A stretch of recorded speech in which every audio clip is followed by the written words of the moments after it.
Good evening and welcome to The Frame, an initiative of Access Framingham. My name is Brendan Fitzpatrick.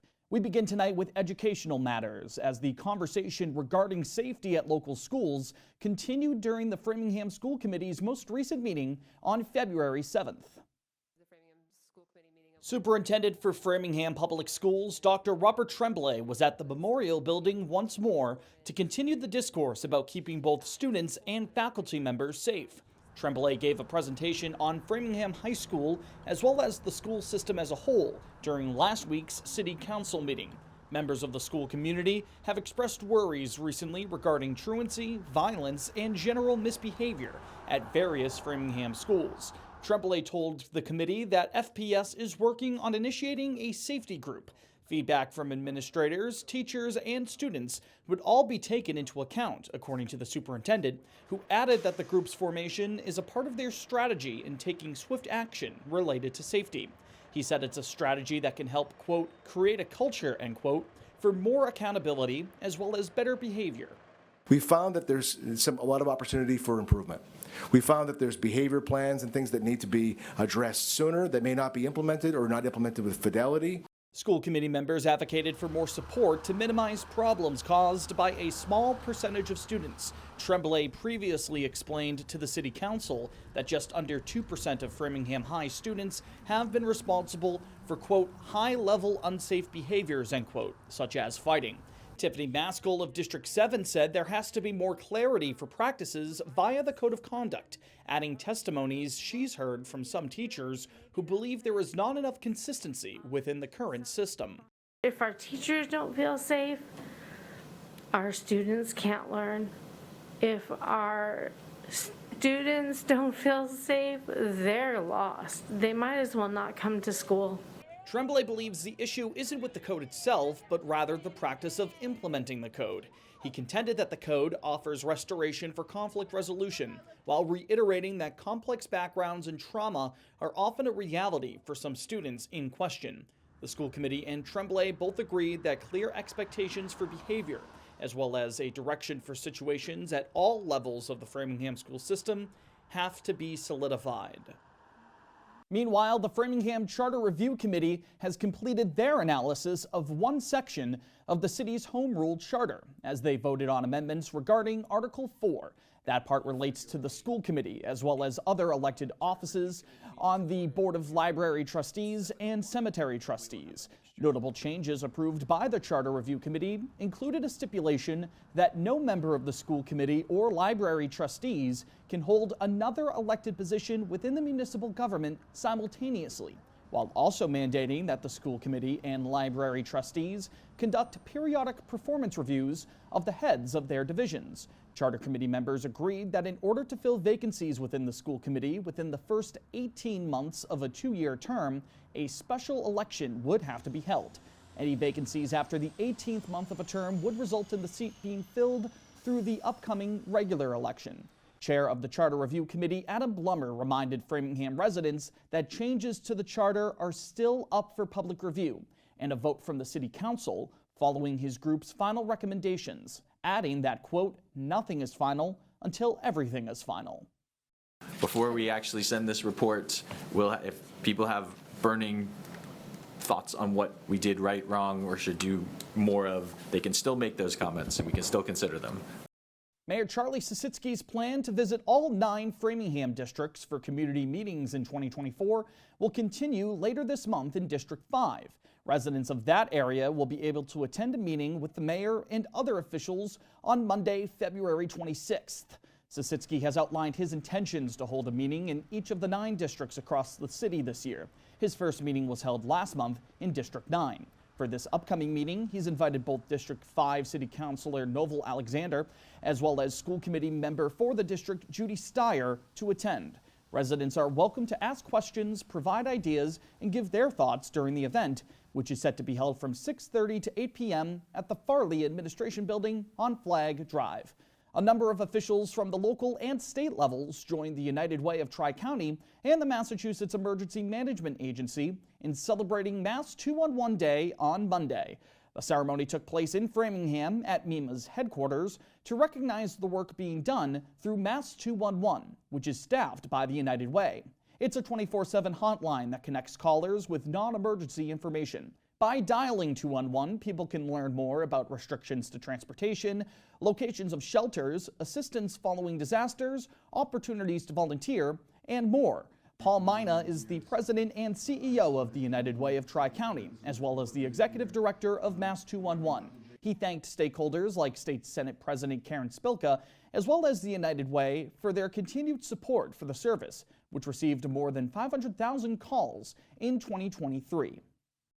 Those are very impressive numbers, but behind those numbers are human lives and people and conditions that need to improve. Those experiencing domestic violence or a mental health crisis can also utilize Mass 211 to be connected with the proper people to speak to. The Call to Talk service is under the Mass 211 umbrella. Call to Talk offers emotional support and resources for mental care and suicide prevention. Mina said that the Call to Talk team receives roughly 180,000 calls a year. Spilka, who herself was once a hotline counselor, praised the operators with Mass 211 for their commitment to taking a wide range of phone calls from residents all over the Bay State, particularly those that involve sensitive information and scenarios. When they call, when you pick up the line, you realize how whatever the issue is, that issue is for right then the most important thing in the world to that person. Now, the Frame was able to speak with some people who provide compassion through Call to Talk late last year during our spotlight on the epidemic of loneliness. Here's just some of that conversation they had with us and our own Mackenzie Wright. Call to Talk is a 24/7, 365 days a year confidential hotline where people can call for mental health and emotional support. It's a tight-knit group of people who keep this operation going, and they are ready to provide compassionate listening to anyone who calls. That's okay. And you can feel okay about that. Program Manager Maggie McNeil says receiving calls from people experiencing loneliness is nothing new. But during and after the pandemic, she did notice a shift in who was calling. In terms of the loneliness category, there might be people who maybe weren't reaching out and feeling that way before. So for example, we saw a lot of younger folks reaching out who, maybe were in that high school, college age where everything went virtual and they weren't able to see their friends, right? Or it was their first year of college and they came home about halfway through. A reminder that if you or someone you know is in need of someone to talk to, Call to Talk is available to listen. You can dial any of the numbers on your screen, including 988. Call to Talk operators are there for you 24/7 every day of the year, as they are a National Suicide Prevention Lifeline Crisis Center. The entirety of that piece featuring the Call to Talk team, along with our other stories that are important to the Framingham community, can be found on our website, www.theframe.news. Updates on municipal measures, events happening across the city, and more can be found by logging on there. Be sure to subscribe to the Frame's newsletter as well in order to stay up to date with us during the week. And if you've got a tip for us, you can email us at theframe@accessfram.tv, or you can give us a call to our tip line. It's 508-216-0003. Coming up, looking at the new exhibit that recently opened at the Framingham History Center.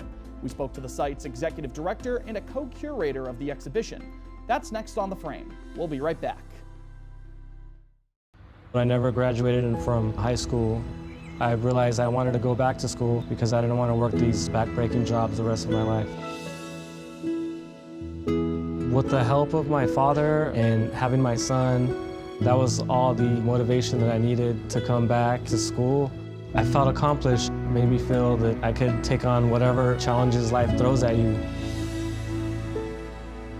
Find free adult education classes near you at finishyourdiploma.org. Mi mamá la deportaron, no sentía que tenía la motivación para seguir estudiando. Mi esposo es un gran apoyo para mí porque desde el principio él siempre me ha apoyado que yo regresara a la escuela. Mi hija y mi hijo son lo que a mí me hacen vivir. Las cosas que pensé que no podía lograr, lo estoy haciendo. Por eso le digo a todos que también ellos lo pueden lograr. Encuentra clases gratis para adultos cerca de ti en completatudiploma.org.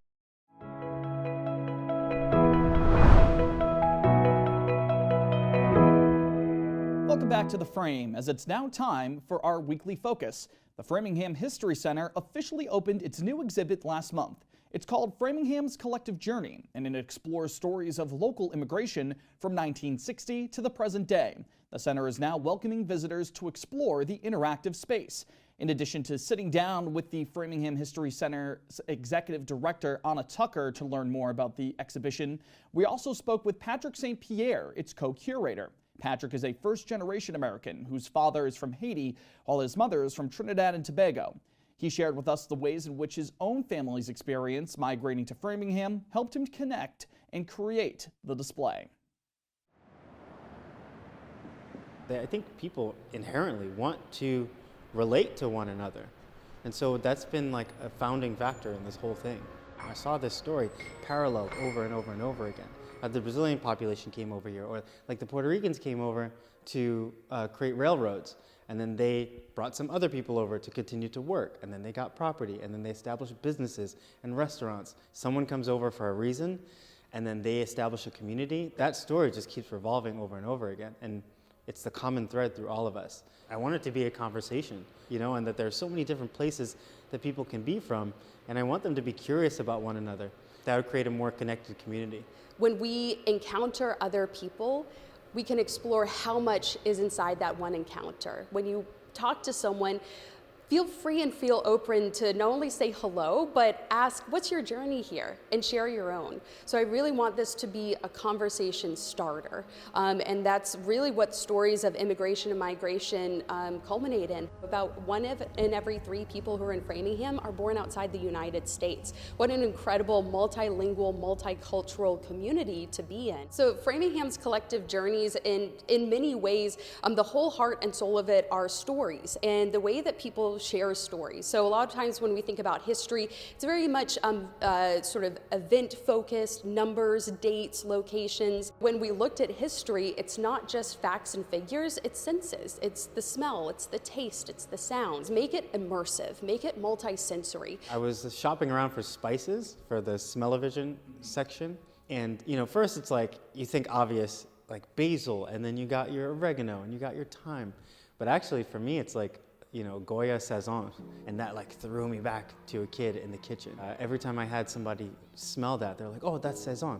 And how people react to it, you can see them like light up. So the kitchen's super huge for me. There's a book, actually a recipe book from my mom that is of Trinidadian cuisine. You know, I'm so inspired by my parents and my family.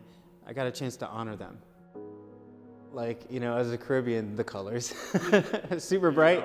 And I wanted to, you know, I started off actually, interestingly enough, I was like, okay, I gotta pull a color out of here. So there's like a beige and a brown. And I was like, okay, we'll start with brown, and then we'll start using complementary colors outside of that. So I'm looking at flags, I'm looking at dresses, I'm looking at all these pictures from my family, and I'm like, okay, the blues, the reds, the yellows, you know? Well, I think one of the most exciting things that I hear when people walk in is to say, wow, this feels alive. And that's exactly what I think Patrick and I were hoping for, that it felt alive, that it felt dynamic, and it's highly interactive. It's a living exhibition, which means when you walk through the doors, not only can you learn more about other people's experiences, but you can add your own experience to the walls of the museum. So in almost every section, there's an opportunity for you to write down your thoughts, your ideas, your family's experiences, and actually pin them or magnetize them to the walls of the museum themselves. But this is crafted with hundreds of people's fingerprints on this exhibit. It's not just one person or 2 people, it's really a community exhibit. The more hands that touch something, I think the more power it has. So when people came in and volunteered to help us put this up, right? They're solid, beautiful walls. We had aspects of people painting the mural pieces, so like some of the detail work. It is a community thing. So when you come in, when you invite your friends and family to come to this thing, you can say, that's my wall. I'm part of the city, but I'm also part of this exhibit. It's pride, it's hope, it's curiosity. It's a sense of meaning and awe, I would say as well. This is sort of what feels like history can do in a community, which is sort of help us explore what does it mean to belong? What does it mean for our history to shape who we are and also where we're going? The exhibit, which is the first on-site multilingual exhibition in the center's 136-year history, will be on display for a year and a half. Anna shared with us that the History Center will be expanding its hours in March to accommodate for more visitors. You can learn more about those hours and Framingham's collective journeys as a whole by visiting the History Center's website at framinghamhistory.org. If you end up visiting the History Center, or if you just want to share what you're up to across Framingham, feel free to tag us on social media. Our pages on Instagram and X can both be found at framenews_, as we provide daily updates on both accounts. Subscribe to Access Framingham's YouTube channel and hit the bell icon to be one of the first people to know when a new episode of The Frame debuts each week. We're on Facebook as well. Just search for The Frame and stay in the loop with your community news. Let's take a look at the weather as the weekend approaches. No calls for a massive blizzard from us, though it's not like we got a foot of snow earlier this week after those forecasts, right? Mostly sunny skies on Friday with highs in the upper 30s during the day and lows dropping down into the mid-20s Friday night with increasing clouds as well. Friday also calls for windy conditions. Gusts could reach up to 45 miles an hour during the day. Mostly cloudy with a chance of snow on Saturday, mainly after 9 a.m. Highs in the mid-30s. Little to no accumulation is expected if the snow does fall. Lows dropping down into the upper teens Saturday evening. On Sunday, expect mostly sunshine, breezy with highs in the low 30s and lows in the mid-20s. We'll step aside for just a moment, but when we return, the city is in need of residents to join their Fair Housing Committee. Also, what you need to know about local services ahead of the holiday on Monday. We'll be back after this. Julie was always a voracious reader. She'd carry 2 novels on an airplane because she'd read one on a 3-4 hour ride.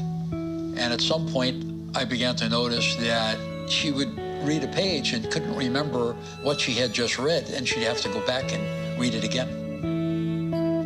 I don't remember much these days after I read, but less does for me, and I love it.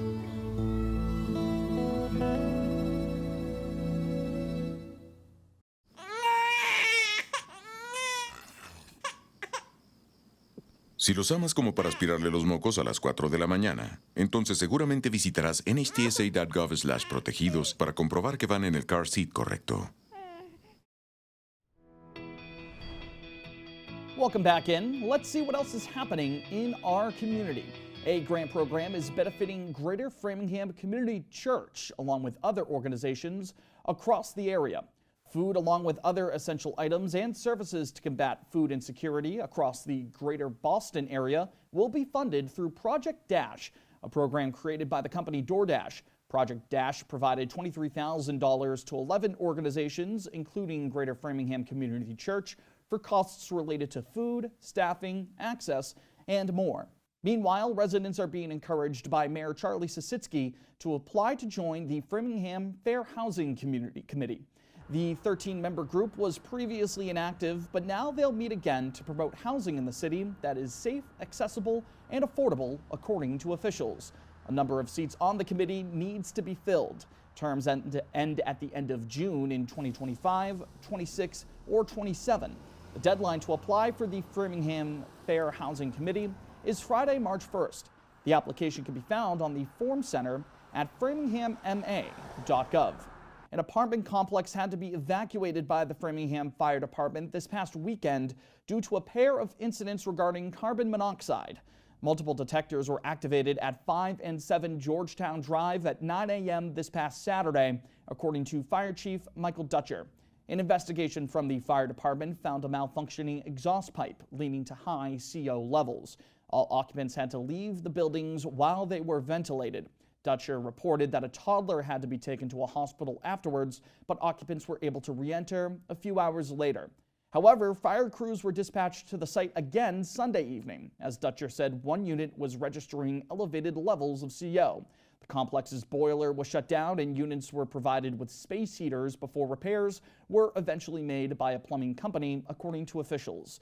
In turn, the Framingham Fire Department is reiterating the importance of testing both smoke and carbon monoxide detectors, doing so with a timely meme from Sunday's big game in the process. Listen to Travis Kelsey, folks, and get those alarms tested.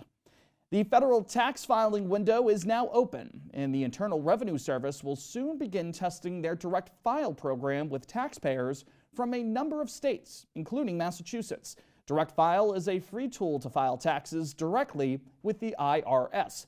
The prospect of a free filing system was initiated following the passage of the Inflation Reduction Act, which President Joe Biden signed into law back in August of 2022. Initially, the program is in a pilot phase. Only those with a simple W-2 tax return will be able to try Direct File. To learn more, head to directfile.irs.gov. As a reminder, tax day this year is Monday, April 15th. And finally tonight, Monday marks President's Day in the United States, and that means some local services will be impacted by holiday hours. City officials are advising residents that the Memorial Building will be closed in recognition of the holiday, along with the Callahan Center, Parks and Rec offices, and all library sites. No trash or recycling will be collected by the Department of Public Works on Monday either. As for the Metro West Regional Transit Authority, they will not be running their MathWorks Express Shuttle, the Natick Commuter Shuttle, or the Mass Bay Campus Shuttle on President's Day. However, other MWRTA services will be operating on their normal schedule.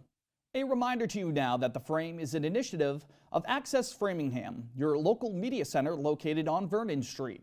Access Framingham is an independent nonprofit 501c3 and provides low to no cost training and creative opportunities in broadcast television, podcasting, animation, and video making. All residents, students, organizations, and businesses in the city are eligible to become members. Whether you're looking to learn something new, host your own show, be around creative people, or get more involved in your community, you can join Access Framingham today by visiting www.accessfram.tv.